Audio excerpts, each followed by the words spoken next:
हम पढ़ रहे थे data warehouse and data mining. उसमें हमने स्टार्ट की थी थर्ड यूनिट जिसका नाम था data pre processing and data marts. तो आज हमारा टॉपिक है discriminating between the different classes, कि जो अलग अलग क्लासेस हम जैसे डेटा को अलग अलग क्लासेस में डिवाइड करते हैं, तो उनमें कि किस बेसिस पे हम लोग अलग अलग क्लासेस में डिवाइड करते हैं, वो सारी चीज़ें। So it refers to the process of identifying which category or class a particular data point belongs to based on its features। Means कि जो इसके फीचर्स हैं किसी भी डेटा पॉइंट्स के, उसके फीचर्स के अकॉर्डिंग हम डिवाइड करें कि ये डेटा कौन सी क्लास में जाएगा। क्योंकि हम पढ़ रहे थे कि डेटा के प्री प्रोसेसिंग करने के स्टेप्स, जिनमें हमने पढ़ लिया था क्लीनिंग, इंटीग्रेशन, रिडक्शन, वो सारी चीज़ें। अब हम पढ़ रहे हैं कि हम डेटा को डिवाइड कर रहे हैं तो किसके बेसिस पर कर रहे हैं, तो उनके फीचर्स के बेसिस पे अलग अलग क्लासेस में डिवाइड करना, वो होता है डिस्क्रिमिनेटिंग बिटवीन डिफरेंट क्लासेस। तो इसके कॉन्सेप्ट्स क्या क्या, की कॉन्सेप्ट मीन्स कि इसमें क्या क्या चीज़ें हैं। जैसे एक तो होगी क्लासेस के, क्लासेस क्या होती है। So this are the different categories और labels that data points can belong to, कि ये एक डिफरेंट कैटेगरीज या लेबल्स हो गए जिससे डेटा बिलोंग्स करता है। एग्जाम्पल हो गए जैसे in a data set of animals the class could be mammals. जैसे एनिमल नाम का डेटा सेट अपने पास, एनिमल्स का अलग अलग, तो हम क्लासेस बना सकते हैं जैसे मैमल्स, बर्ड्स, रेप्टाइल्स। तो ये अलग अलग क्लासेस होगी, तो इनके बेसिस पे हम एनिमल्स को कैटेगराइज कर सकते हैं, तो वही चीज़ होगी क्लासेस। अगला है अपने पास फीचर्स। जैसे एनिमल्स वगैरह हम इनको कैटेगराइज कर रहे हैं तो किन के बेसिस पे कर रहे हैं, तो वो फीचर्स, तो वो हो गया ये। So this are the individual measurable properties. क्या है ये मेजरेबल प्रॉपर्टीज़ और characteristics of a data points. So in animal example features could be a size, colour, habitat. तो ये क्या हो गए, फीचर्स हो गए क्लासेस के। थर्ड वन हो गया अपने पास क्लासिफिकेशन एल्गोरिदम। मीन्स वो एल्गोरिदम जो हम लिखते हैं क्लासीफाई करने के लिए। So these are the methods use to classify the data points. Common algorithms, कि ये वो एल्गोरिदम्स हो गए जिनके थ्रू हम क्लासेस में डिवाइड करते हैं। तो कौन कौन सी कॉमन एल्गोरिदम्स हो गए अपने पास, जैसे decision tree, support vector mechanism, naive Bayes and K nearest neighbour. तो ये होती है अलग अलग एल्गोरिदम्स। इनको हम क्या बोलते हैं, लिखते हैं और इनके थ्रू हम अलग अलग क्लासेस में डिवाइड कर देते हैं। तो मेनली ये तो अपने सिलेबस में नहीं है, बट अपने को पता होना चाहिए कि डिस्क्रिमिनेटिंग बिटवीन डिफरेंट क्लासेस होता क्या है। और अगर ये आ जाए तो ये हम बता सकते हैं कि जैसे डिसीजन ट्री, सपोर्ट वेक्टर, ये है क्या, कि ये अलग अलग क्लासेस में डिवाइड करने की वो है, एल्गोरिदम्स है। सो डिसीजन ट्री बोले तो this create a model that predicts the value of a target variable based on the several input variables. So the mode is represented as the tree structure। में जो अपने पास present variable है उनके according divide करना और ऐसे tree की form में क्लासेस में डिवाइड करना, तो हो गया डिसीजन ट्री।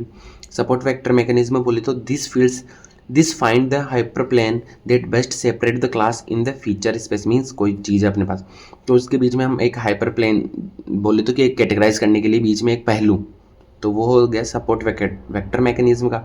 नेवी बेयर्स बोले तो this probabilistic algorithm applies Bayes theorem with the assumption of the independent among predictors. वही हो गया, ये भी एक मतलब क्या बोलते हैं जो क्लासीफाई करने की एल्गोरिदम है, जिनके थ्रू अपन मतलब प्रोबेबली बता सकते हैं और बता सकते हैं कि ये इस क्लास में जाएगा, ये इसमें, तो ये चीज़ हो गई। और के नियरेस्ट नेबर, ये भी वही हो गया कि this is algorithm classify a data point based on how its neighbours are classified. Means नाम से पता चल रहा है नियरेस्ट नेबर की, जो इसके नियरेस्ट नेबर है उनके अकॉर्डिंग उसको क्लासीफाई कर लेना। तो ये चार हो गए अपने पास क्लासीफाई करने के एल्गोरिदम्स। तो अब हम स्टार्ट करें अपना जो थर्ड यूनिट थी कि data pre processing and data marts. तो अब हम पढ़ रहे हैं कि डेटा मार्ट्स क्या होता है। प्री प्रोसेसिंग हमने कंप्लीट कर ली।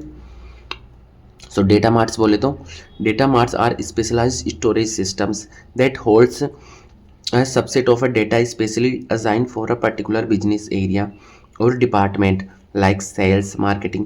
मीन्स जैसे सेल्स मार्केटिंग वगैरह किसी के लिए अब हम पूरे डेटा को एनालाइज करना, पूरे डेटा को देखना तो एक डिफिकल्ट टास्क होगा। तो इससे अच्छा ना हम एज अ सैम्पल या सब पार्ट बना लेते हैं, उसी को बोलते हैं डेटा मार्ट्स की। ये पूरा डेटा है, उसमें से हमने एक स्पेसिफिक फीचर्स के अकॉर्डिंग अलग अलग वो बना लिया हमने मार्ट। जैसे अपन कपड़े लेने जाते हैं विशाल मार्ट में, वैसे तो ये वो हो गया data marts. So they make it easier for users to access and analyse the relevant information quickly as they contain a smaller amount of data compare to full data warehouse. कि पूरा data warehouse को कंपेयर करने के बजाय वो एक small amount में जो हमने सैंपल लिया ना उसको काम में लेते हैं, तो वो चीज़ होगी डेटा मार्ट्स। अब हम अपना अगला टॉपिक है data warehouse cost benefit analysis. या इसी को अपन बोलते हैं रिटर्न ऑन इन्वेस्टमेंट। ये आ सकता है अपने पास ROI कि रिटर्न ऑन इन्वेस्टमेंट कि हमने इन्वेस्ट किया है तो उसका हमने को रिटर्न मिल रहा है, कितना % मिल रहा है, वो कैसे कैलकुलेट करना है, तो वो चीज़ हो गई है। So and OLAP technology for data mining, ये सारा एक टॉपिक है, तो ये हम स्टार्ट कर रहे हैं। तो बोले तो data warehouse is a centralise repository for storing and integrated the data from multiple sources designed for analytical and reporting purpose. So conducting a cost benefit analysis and calculating the return on investment is essential for justifying the implementation and maintenance at data warehouse. कि data warehouse हमने को maintain करके रखना है, उसको नई नई चीज़ें इंप्लीमेंट करनी है, तो अपने को पता होना चाहिए कि हमने जो इन्वेस्ट किया है उसका अपने को कितना क्या रिटर्न मिल रहा है, क्या अपना बेनिफिशियल हो रहा है, तो वो चीज़ होगी ROI।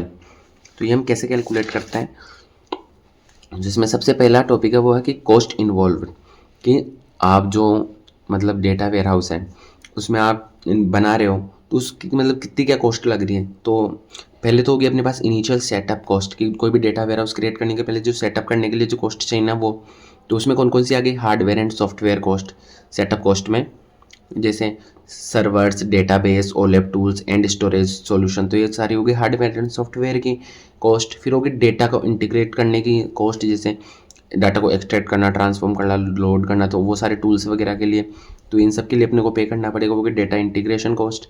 फिर होगी डेवलपमेंट कॉस्ट, जैसे cost for designing, building and testing the warehouse. और फिर लास्ट होगी लाइसेंसिंग फीस, कि अब हम डेटा वेयर हाउस में जो अपन बाय वगैरह कर रहे हैं तो उसका जो लाइसेंस है तो उसके लिए जो फीस पे करते हैं वो, जैसे cost for third party tools और सॉफ्टवेयर्स के लिए। तो ये होगी पहली अपनी इनिशियल को सेटअप कॉस्ट। फिर हो गई अपनी दूसरी ऑपरेशनल कॉस्ट, ये तो अपने सेट तो कर लिया, अब इसमें जो ऑपरेशंस वगैरह होगा उनके लिए भी जो कॉस्ट इन्वॉल्व होगी वो, तो जैसे मेंटेनेंस की, पर्सनल और इसके क्या बोलते हैं स्केलेबिलिटी कॉस्ट। तो मेंटेनेंस बोले तो रेगुलर अपडेट्स वगैरह करना, बैकअप्स एंड परफॉर्मेंस मॉनिटरिंग, तो ये होगी मेंटेनेंस वाली। पर्सनल कॉस्ट बोले तो salaries for database administrator, data engineer, जैसे अपन सॉफ्टवेयर डेवलपर वगैरह को हायर करते हैं उनके लिए, तो वो हो गई पर्सनल कॉस्ट। और स्केलेबिलिटी कॉस्ट बोले तो upgrade to handle increase data volume और कॉम्प्लेक्सिटी, तो ये होगी अपने पास कॉस्ट इन्वॉल्व फॉर क्या बोलते हैं जो डेटा वेयर हाउस के लिए। तो पहली चीज़ होगी कॉस्ट इन्वॉल्व। अब दूसरी होगी अपने पास बेनिफिट, ये तो हमने कॉस्ट इन्वॉल्व कर दी, बना लिया। अब इसमें से अपने को क्या क्या बेनिफिट हो रहा है, सो बेनिफिट में आ गया अपने पास टेंजिबल बेनिफिट्स, मीन्स जो हम मेज़र कर सकते हैं, मेजरेबल बेनिफिट, जैसे बोले तो इन्हेंसिंग द डिसीजन मेकिंग, कि access to the accurate real time data for strategic decisions, कि जो रियल टाइम डेटा वगैरह जो मतलब हम बेनिफिट हो रहा है अपने को, जिनको मेज़र कर सकते हैं, जैसे इम्प्रूव प्रोडक्टिविटी, की प्रोडक्टिविटी बढ़ रही है, स्ट्रीमलाइन बढ़ रहा है, जैसे streamline reporting and analytical, reduce the manual work.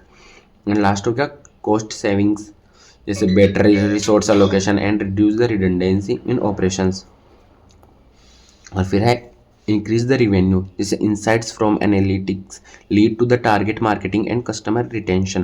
तो ये चीज़ों के अपने पास टेंजिबल बेनिफिट, और एक होता है इनटेंजिबल बेनिफिट जो हम मेज़र नहीं कर सकते बट अपने को बेनिफिट हो रहा है वो, जैसे बोले तो इम्प्रूव द कस्टमर सेटिस्फैक्शन, की कस्टमर को सेटिस्फाई ज़्यादा होना, जैसे personalize services based on the data insights, regulatory compliance, जैसे simplified audit and compliance reporting. और फिर हो गया अपने पास कम्पिटेटिव एडवांटेज, की faster access to the actionable data. तो ये अपने पास पहले तो हो गया कॉस्ट इन्वॉल्वमेंट, दूसरा हो गया बेनिफिट्स, की हमने कॉस्ट इन्वॉल्व की है और ये इतना अपने को बेनिफिट हुआ है, उसके अकॉर्डिंग हम फाइंड करते हैं सकते हैं ROI रेस रिटर्न ऑफ इन्वेस्ट।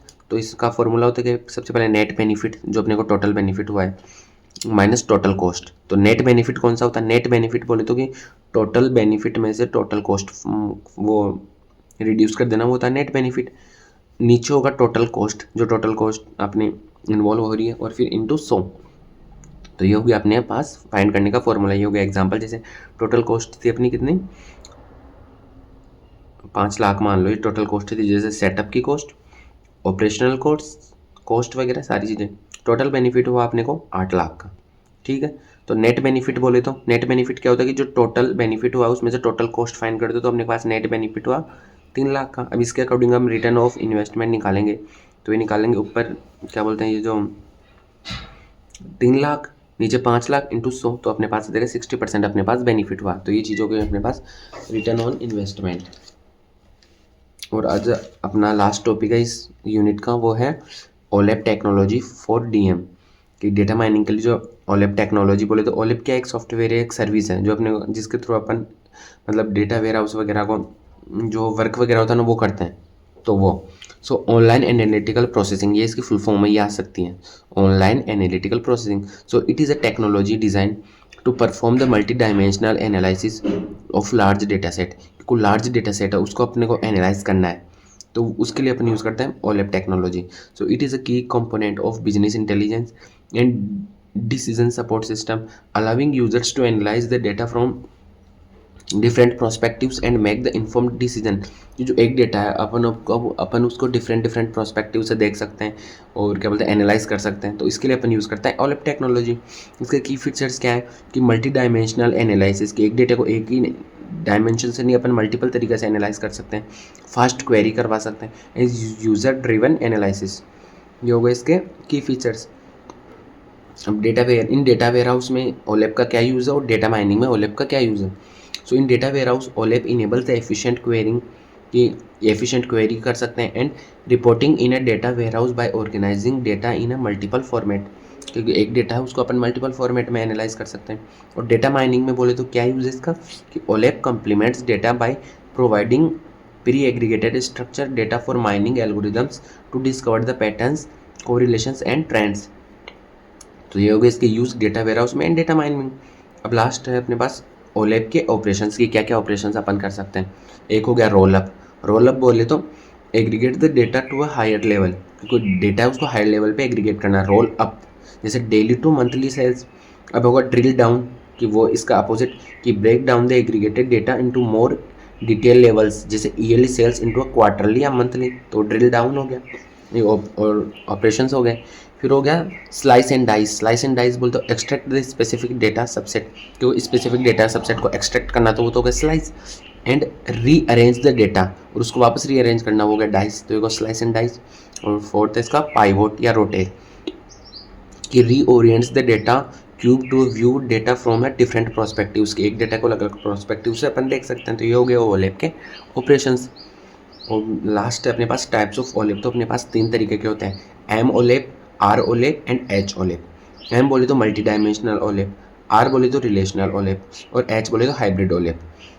पहले आर ओलेप बोले तो कि वो कि ओलेप सिस्टम जिसमें अपन जो रिलेशनल डेटाबेस में अपना डेटा ना उस जो स्टोर है रिलेशनल डेटाबेस में उसको अपन एनालाइज करें मल्टी डायमेंशनल तरीके से, उसको एनालाइज करना, तो वो चीज़ हो गया आर ओलेप। मल्टी डायमेंशनल बोलते तो कि जो यूज़र है फास्टली किसी डेटा को, कि मतलब नॉर्मल जो मल्टी डायमेंशनल तरीके से अपन डेटा को एनालाइज करते हैं वो हो गया एम ओलेप, और इन दोनों का कंबाइन होकर हो गया हाइब्रिड ओलेप। एक बार इनको पढ़ लेते हैं। एम ओलेप बोले तो multi dimensional OLAP use pre computed data cubes for fast performance, की जो पहले से कंप्यूटेड डाटा क्यूब्स है ना उनको यूज़ करके फास्ट परफॉर्मेंस प्रोवाइड करता है, best for smaller static and data sets. अब आर ओलेप बोले तो queries data directly from the relational database से जो डाटा यूज़ करता है। R OLAP scales well large dynamic data set but may have slower performance, की large data set से को अपन एनालाइज वगैरह कर सकते हैं बट स्लोवर परफॉर्मेंस होगी। और लास्ट हो गया एच ओलेप, कि इन दोनों का हाइब्रिड, कि combine M OLAP and R OLAP features to balance the performance and scalability. तो ये हो गया टाइप्स ऑफ ओलेप, तो पता होना चाहिए ये क्या बोलते हैं फुल फॉर्म पता होनी चाहिए। और लास्ट हो गया एप्लीकेशन या यूज़ ऑफ ओलेप, के कहाँ कहाँ यूज़ होती है, business intelligence and reporting, financial forecasting and analysis, sales and marketing trend analysis, customer behavior analysis and support chain and inventory management। तो ये हो गया अपने पास यूज़ ऑफ ओलेप। इसी के साथ अपनी थर्ड यूनिट कंप्लीट होती है। अब हम स्टार्ट करेंगे फोर्थ यूनिट। Thank you.